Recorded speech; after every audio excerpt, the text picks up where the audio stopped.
Hello guys, कैसे हैं आप सभी लोग। मैं अमित सिंह और आपका स्वागत है अर्थबाउंड मैथ्स में।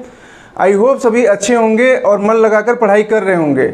आज हम लोग रूल ऑफ एक्सपोनेंट घातांक के नियम को पढ़ेंगे कि किसी भी संख्या के ऊपर पावर दे दिया गया, उसका मल्टीप्लिकेशन, डिवीजन, एडिशन दे दिया गया, तो हम आखिर करेंगे कैसे। बहुत से जो अभी जिनका शुरुआती दौर है, जो अभी अपना तैयारी शुरू किए हैं, वो इसमें कंफ्यूज रहते हैं आखिर इसको करना कैसे है। और इस टाइप के अगर क्वेश्चन वो शुरू में देखते हैं तो वो उनको लगता है कि बहुत टफ है और वो छोड़कर चले जाते हैं। इसलिए हम लोग एकदम बेसिक से देखेंगे, आपको डरने का ज़रूरत नहीं है और लास्ट तक बने रहें, तभी आप इसके बेसिक कॉन्सेप्ट को समझ पाएंगे। तो आइए शुरू करते हैं। देखिए पहला क्या होता है, अगर मान लीजिए कोई भी संख्या है a और उसका घात में 0 है तो उसका सिंपल वैल्यू आ जाता है 1। ये आपको याद रखना है। जैसे मान लीजिए हम a की जगह 4 ले लेते हैं, अगर 4 का पावर हम 0 कर दें तो इसका वैल्यू कितना हो जाएगा 1। कुछ और सोचना ही नहीं, कुछ भी आप ले लीजिए 1 2 5 6 5। अगर इसका आप पावर 0 कर दीजिए तो इसका भी वैल्यू कितना होगा 1 ही होगा। इससे आपको डरना नहीं है। नेक्स्ट सेकेंड देखते हैं हम लोग। अगर कोई भी संख्या है उसका पावर 1 है तो वो संख्या एज इट इज रहता है। अगर जैसे हम कोई मान लीजिए a संख्या है, अगर उसके ऊपर कोई पावर नहीं लिखा हुआ है, घात नहीं लिखा हुआ है, तो हम मान लेते हैं कि उसके ऊपर घात 1 है। मतलब जैसे मान लीजिए 5 6 7 8 का पावर अगर आपको 1 दे दिया जाए तो इसका वैल्यू कितना होगा, उसका value same as it is होगा। कितना होगा 5 6 7 8 ही होगा। बस डरने का जरूरत ही नहीं है, ये अंडरस्टूड है। किसी के ऊपर अगर घात नहीं है तो उसका घात कितना होता है 1 होता है। नेक्स्ट हम लोग देखते हैं जो कि इम्पोर्टेंट है। अगर कोई भी संख्या है उसका पावर m है, मतलब घात m है, गुणते वही सेम संख्या का घात n है, घात बदल गया, तो क्या करते हैं, अगर ये बेस, ये क्या है आपका आधार है, अगर ये सेम है तो ऊपर वाला जो घात है, पावर है, वो क्या हो जाएगा ऐड हो जाएगा। अगर देखिए 8 power m upon 8 power n है, मतलब देखिए आपका जो आधार है वो सेम है दोनों में, बट पावर घात जो है दोनों में अलग है। तो आपको क्या करना है, इसमें सिंपल आप जो आधार सेम है उसको लिखिए, उसका घात में कितना हो जाएगा, दोनों के m माइनस n, बस दोनों को घटा दीजिए, यही आंसर हो गया आपका। अब एक एग्जांपल ले लेते हैं। मान लीजिए 7 का पावर 25 हो गया अपॉन 7 का पावर 20 हो गया। अब इसको कैसे सॉल्व करेंगे, अब इसको आपको ओपन करके सॉल्व करने का कोई ज़रूरत नहीं। सिंपल क्या करना है, अगर देखिए आपका आधार दोनों में सेम है, 7 और 7 है, तो आप 7 लिखिए, प्लस जो आपका पावर है, घात है, उसको घटा दीजिए। 25 माइनस 20 जो ये हम लोग अभी पढ़े हैं, कितना हो जाएगा 5 हो जाएगा।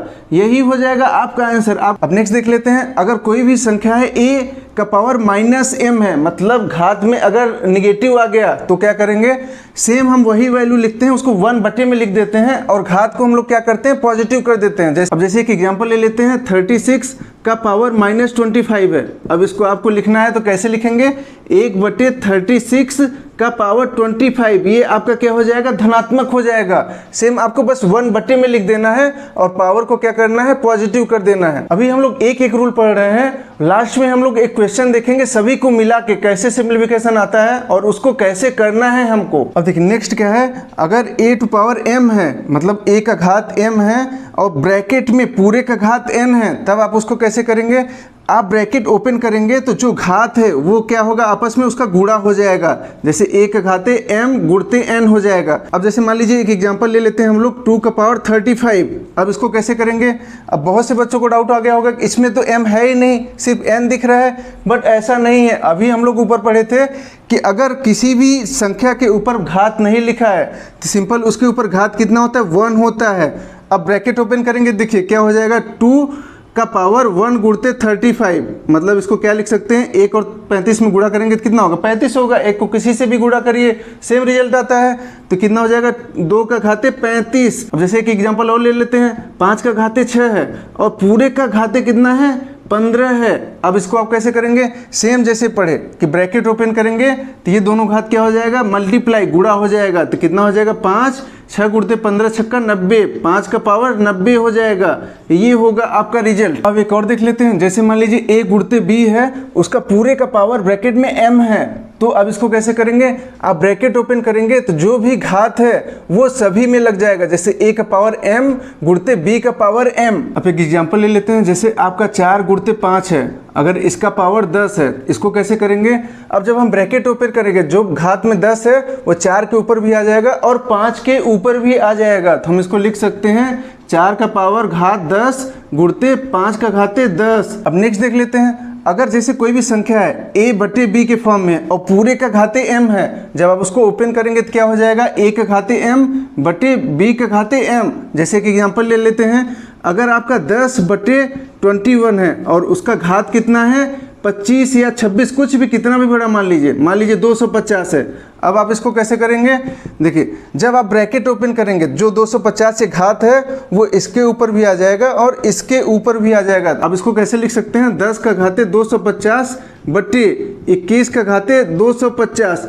आप इसको जब यूज करेंगे जब आपको ज़रूरत होगा। अब जब ज़रूरत है नहीं तो नहीं यूज करेंगे, बट जहाँ कैलकुलेशन में आपको ज़रूरत हो तो आप इसको इस फॉर्म में चेंज कर सकते हैं और इधर से इसको जो है इसको इस फॉर्म में भी चेंज कर सकते हैं। ऐसा नहीं है कि ये एक ही डायरेक्शन में जाएगा, आप इसको इस फॉर्म में भी चेंज कर सकते हैं। अगर इसको चेंज करना है आप इसको इस फॉर्म में भी लिख सकते हैं। आपको कैलकुलेशन क्या डिमांड करता है, कभी कभी क्वेश्चन में क्या होता है कि आपको इस टाइप में दिया होता है और इस टाइप में करना होता है, और कभी कभी आपको इस टाइप में दिया होता है और इस टाइप में करना होता है। जैसे मान लीजिए ये दिया है आप और आपको चेंज करना है इस फॉर्म में, क्योंकि कैलकुलेशन सिंप्लीफिकेशन का डिमांड ये है, तो आप उसको उसी फॉर्म में कैलकुलेट करेंगे। ऐसा नहीं कि आप ये याद रखेंगे कि नहीं हम तो पढ़े हैं कि ये वाला सिर्फ इसी में चेंज होगा, ऐसा नहीं है। सेम जो ये है ये भी इस फॉर्म में चेंज हो जाएगा। अगर जैसे ये a power m upon b का पावर m है तो आप इसको लिख सकते हैं a बटे b का पावर m। जहां जैसा डिमांड होगा वैसे हम लोग उसको यूज करेंगे। अब देखिए इतना बड़ा क्वेश्चन है, अब इतना बड़ा क्वेश्चन देख के तो बहुत लोग को डर लग जाएगा, बट अगर आपको रूल ऑफ एक्सपोनेंट घातांक के नियम पता है तो आप इसको विद इन सेकेंड बिना पेन उठाए ही सॉल्व कर सकते हैं। तो आइए हम लोग देख लेते हैं इसको कैसे सॉल्व करेंगे। देखिए अब क्या दिया है, 1 बटे 35 का पूरे का पावर 35 है। अब जब हम लोग ब्रैकेट ओपन करेंगे तो क्या होगा, इसमें भी 1 पावर 35 हो जाएगा और 35 का पावर भी 35 होगा। तो 1 का पावर 35, 1 का पावर हम कुछ भी लिखेंगे तो सेम वैल्यू होगा। तो इसको सिंपल लिख सकते हैं 1 बटे 35 का पावर 35। अब देखिए नेक्स्ट क्या हो गया, गुणते 26 का पावर -35 है। अभी हम लोग ने पढ़ा कि अगर किसी भी संख्या के ऊपर घात जो माइनस में है तो उसको हम एज इट इज 1 बटे में लिख लेते हैं, बट घात को हम लोग क्या करते हैं धनात्मक पॉजिटिव कर देते हैं। इसको लिख सकते हैं आप 1 बटे 26 का पावर 35। अब नेक्स्ट खोलते हैं, देखिए क्या होगा। अब देखिए 26 बटे 35 का पूरे का पावर 35 है। अभी देखिए हम लोग ने अभी पढ़ा कि अगर कोई भी संख्या a बटे b के फॉर्म में है, अगर उसका पावर m है तो a के ऊपर पावर भी आ जाता है, b के ऊपर भी पावर आ जाता है। तो यहाँ क्या हो जाएगा 26 का पावर 35 अपॉन 35 का पावर 35, ऐसे लिख सकते हैं एज इट इज गुणते। अब देखिए अभी हम लोग ने पढ़ा कि किसी भी संख्या के ऊपर अगर पावर 0 है, कितना भी बड़ा संख्या रहने दीजिए, उसका वैल्यू कितना होता है 1 होता है। अब गुणते नेक्स्ट देख लेते हैं, 35 का पावर 70 तो है ही, उसको एज इट इज लिख सकते हैं हम लोग 35 का पावर 70। अब देखिए क्या कट रहा है, अब हम लोग काट पीट लेते हैं। देखिए 26 का पावर 35, 26 के पावर 35 से कट रहा है। अब इसको हम लोग लिख सकते हैं 1 बटे 35 का पावर 35 गुणते, अगर हम एक साथ ही लिखना चाहें तो क्या लिख सकते हैं गुणते, ये क्या हो जाएगा 35 का पावर 35 और ऊपर में क्या आ जाएगा, ऊपर में देखिए 35 का पावर 70 ऊपर में है तो हम उसको गुणते लिख देंगे 35 का पावर 70। अब देखिए अभी हम लोग ने पढ़ा कि जब अगर बेस सेम होता है तो पावर क्या होता है ऐड हो जाता है। तो हम लोग इसको लिख सकते हैं 35 का पावर 70 अपॉन, अब देखिए 35 बेस एज इट इज लिख लेंगे हम लोग 35 और पावर घात को हम लोग क्या करेंगे ऐड कर देंगे। 35 और 35 कितना होता है 70 होता है। अरे ये तो कट गया, 35 का पावर 70 ये भी है, 35 का पावर 70 ये भी है। आपका आंसर कितना आ गया 1 आ गया। देखिए कितना आसान था अगर आपको रूल ऑफ एक्सपोनेंट घातांक के नियम पता होते तो। आई होप वीडियो सबको पसंद आया होगा, तो लाइक एंड सब्सक्राइब करना ना भूलें। ऐसे ही और यूजफुल वीडियोज के साथ हम लोग मिलेंगे, तब तक के लिए थैंक यू, स्टे ट्यून्ड।